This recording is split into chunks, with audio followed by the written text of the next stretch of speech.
Anyway, so I've got this article here from the American Prospect about the union solidarity on eve of historic Amazon warehouse election. This article is published February 8th. I'm going to read this article up until, I guess I can just read the whole thing. Because apparently there's this huge thing going on with an Amazon union, or with trying to develop an Amazon union in Alabama, of all places. I know a lot of people say Alabama is a red state, no one cares, but this is happening in Alabama, so let's read. On Saturday, February 6th, 2 days before the start of a decisive unionization vote, representatives from various unions across the country and Amazon employees gathered in the rain on a green field. Despite the weather, they made a show of unity with the Retail, Wholesale, and Department Store Union, RWDSU, which is leading a unionization campaign to represent about 5,800 workers who toil in Amazon's enormous warehouse. A day earlier, the National Labor Relations Board, NLRB, ruled that RWDSU's union ballots can be mailed out on Monday, February 8th, rejecting Amazon's objections and calling for an in-person vote, Leading up to the vote, Amazon has thrown all its might behind the efforts to throttle the union election. Now, with the NLRB's decision clearing the way, RWDSU and a united labor movement are pushing ahead in the hopes of coming out victorious against Amazon. Amid fluttering American flags and the sweet sounds of favorites of the union rally playlist like Irving Berlin's God Bless America, not my thing, or Montel Jordan's This Is How We Do It, that's a little bit better, RWDSU organizers busied themselves plunking yard signs into the muddy earth. Vote union yes. Don't back down. Remember, mail your yes ballot. The RWDSU's leading campaign organizer, Joshua Brewer, spoke with passion and determination, holding a microphone in one hand and a coffee cup in the other, God bless. He highlighted the obstacles they braved to get to this point, not least the rain showering down on him. Hopefully the rain was not inside the coffee cup. We started with a dozen workers in Bessemer, and we grew to thousands, and it happened fast, and it happened because of people like you who supported them, Brewer said. More than 100 supporters held up soggy placards. They included union memberships from Communications Workers of America Local 3902, the International Brotherhood of Electrical Workers Local 136, and the United Mine Workers of America, the Iron Workers Local 92, United Auto Workers Local 2083, and the American Federation of Teachers. This could be the difference between Amazon being what it is, corporate greed, and a provider of working class jobs, says Thomas Morrissey of the Teamsters Local 25, who came down from Boston for the rally. Last month, Morrissey, a trainer for drivers and tractor trailers, joined his fellow Local 25 members in the Hunts Point Produce Market picket line in the Bronx. The Hunts Point strike at the largest food wholesaler in the world was about specific demands for higher wages and better benefits, and it ended with workers winning their largest pay raise in decades. By contrast, successfully forming a union in an Amazon warehouse, Morrissey says, would be a spark that could literally take off across the country. Morrissey says that he makes these trips to create kind of a world he wants to, to create the kind of a world he wants his kids to live in. Tears welling in his eyes, he tells me. Sending pictures to my son down here in the rain is a big deal. That's beautiful, I just want to say. But again, this whole thing about Amazon unionizing, if Amazon were able to create a union, not just in Alabama, not just in this location in Alabama, but all across the country, whether like all across the world, imagine that situation. If every single person in Amazon was like, we can just strike and then your entire country or your entire company shuts down, right? That would be brilliant. That would be amazing. And that's the kind of power that we're building here. And by we, I mean they, because I'm just a podcaster sitting in my bedroom. Amazon workers from other states joined the rally too. We can only be as good as how we treat our lowest paid workers, says Zach, an Amazon driver from Louisiana. He lost his previous job due to the pandemic and has been on Amazon's payroll since August of 2020. He earns $15.50 hourly and works an average of 30 hours a week. Amazon kind of benefited from the capture of lots of people losing their jobs and being desperate for income, said Zach.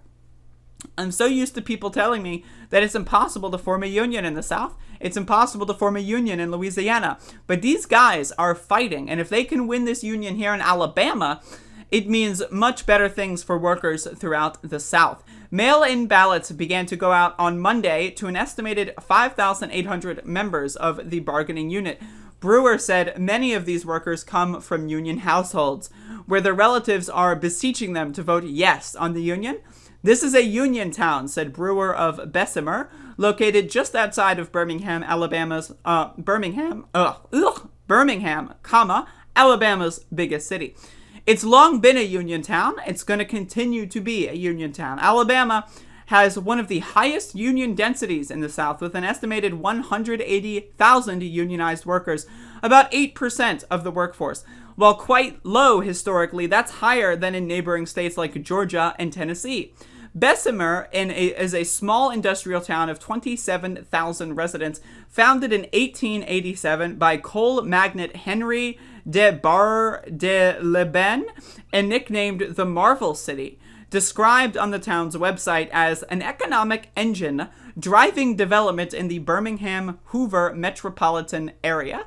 If you dig deep into Alabama's history, it has such a strong union history with the steelworkers, said Jason Kobelius, co-chair of Birmingham Democratic Socialists of America.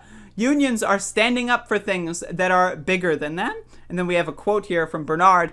It cannot be overstated how powerful it will be if Amazon workers in Alabama vote to form a union. Amazing. Love it, love it, love it. And we'll just wrap up this article here, because why not? Give you all the info. It's worth it. In the 1930s, Birmingham's Mine Mill Union went on strike against steel companies over union recognition, including Tennessee Coal and Iron, one of the biggest steel companies of its time.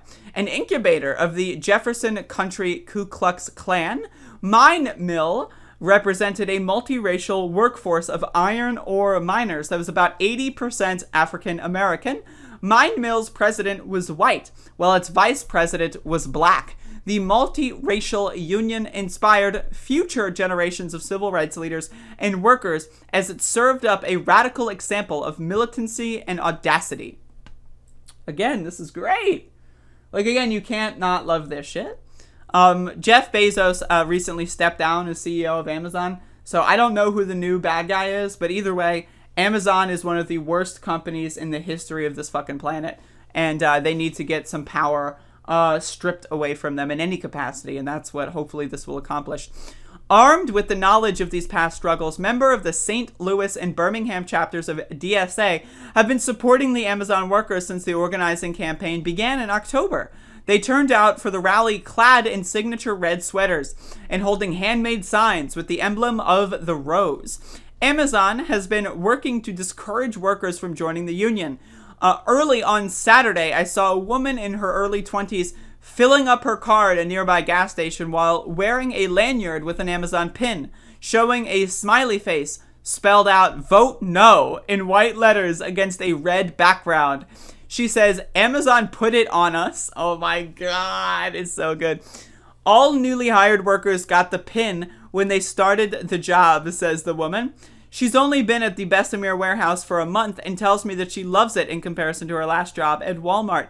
Even though she's not included in the bargaining unit for the upcoming election, she's attended the company's mandatory captive audience meetings, where she says Amazon educates workers with anti-union messages. Ugh, right? If it's anything that can help us, I'm for it, says another worker. When asked about the union, she's been on the job for over 6 months, so she is eligible to vote. Before Amazon, she worked as a production operator at a non-union auto plant. Amazon is telling her to vote no, and that the workers can do it without dues, she says, referring to the name of Amazon's union-busting website. But she's also spoken with a friend's husband who has a union job that provides retirement benefits and health insurance. Though through Amazon, she has a 401k and health insurance, but she says the union has kind of some positive stuff. I just want to say another thing. A lot of these workers seemingly just joined Amazon in the last couple of months. And this is something that we should just do all across the country, is we should have a bunch of people, especially when everyone's vaccinated, like organize campaigns to like just, try to get involved in like Amazon or Walmart or other major corporations, really anywhere, right? Just get like a couple thousand people, right?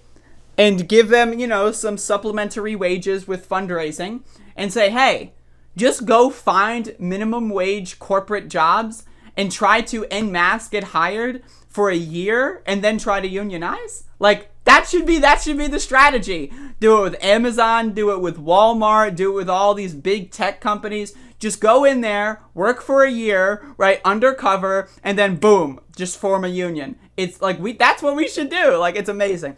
Jennifer Bates, a union supporter, has been at Amazon since May 2020. She started as a stower, someone who packs and stores bins of various sizes for delivery, but is now a learning ambassador, Amazon's term for a trainer. Bates says one of her trainees was so excited about the union that she tried to sign up her father, a former union worker. Well, honey, you can't sign up your father because he don't work here, Bates told the trainee. Other workers, Bates says, went home and asked their parents about signing a union card. One parent, Bates said, answered, "Sign that card, honey, and take it back down there. You need it." "I believe we will make history," she adds. As the rally neared its end, people wearing hats and heavy coats milled about in the cold, biting wind, their masks wet and loose on their face, their shoes stinking into the dried grass, turning to mud, umbrellas raised to the ground, gray skies. People were still whispering about how Senator Bernie Sanders sent union supporters and workers 40 pizzas earlier in the day. God bless Bernard. Later that night, Sanders tweeted his support. "It cannot be overstated how powerful it will be if Amazon workers in Alabama vote to form a union. They are taking on powerful anti-union forces in strong anti-union state, but the victory will benefit every worker in America."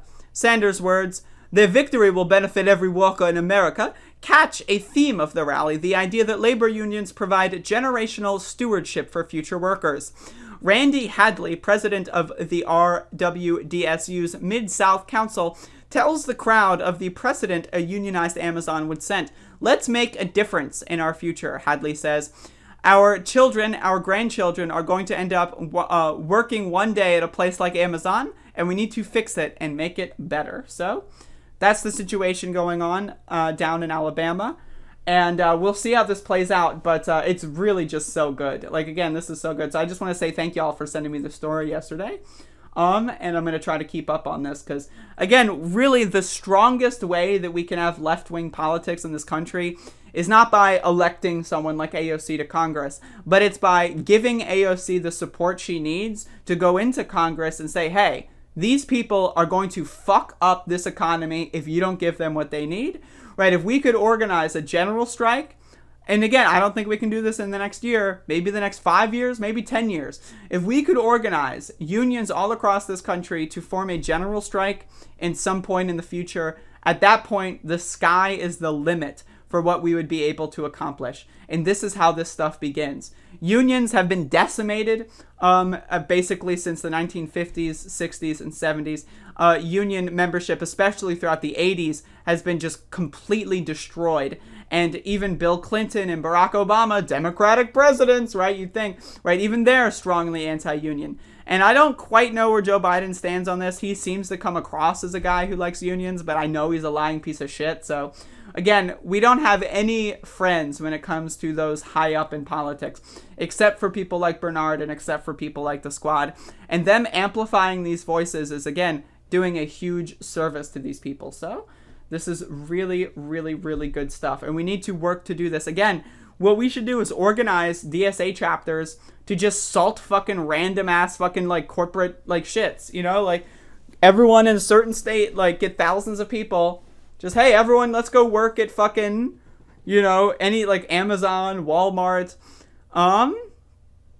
whatever. Like, there's a lot of other corporate, chains, like McDonald's, like that kind of shit. Like, let's just go in there, work for a year, and then unionize. Right? Like, I mean, theoretically, it's that easy. And that's something that we should continue to strive for. And again, solidarity with all the Amazon workers. This is great, great, great, great stuff. And God bless.